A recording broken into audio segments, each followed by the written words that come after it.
Hello, my name's Mike, I'm from Access Irrigation, and in this video we'll be looking at the Mini-clik rain sensor.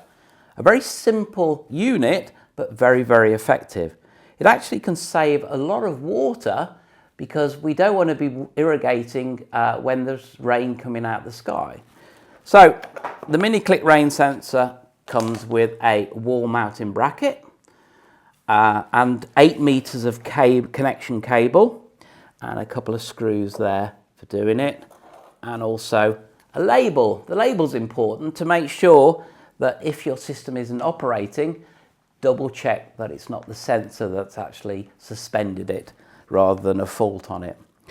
The rain sensor itself is really simple. So we'll take the cover off, and inside we have some cork discs and then a little micro switch in the bottom of that. When these cork discs swell with water, they expand and then it pushes down on the micro switch and opens the circuit, which is normally closed.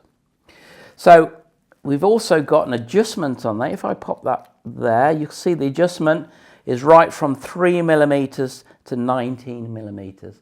Now for lawns, you want to be about 3 millimeters. For borders, you want to be higher than that. So you can adjust that simply.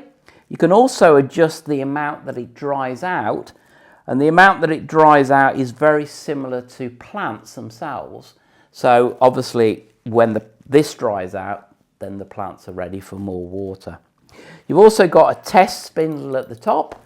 If I push that down, I can press the micro switch and then test the operation of the Mini-clik rain sensor itself.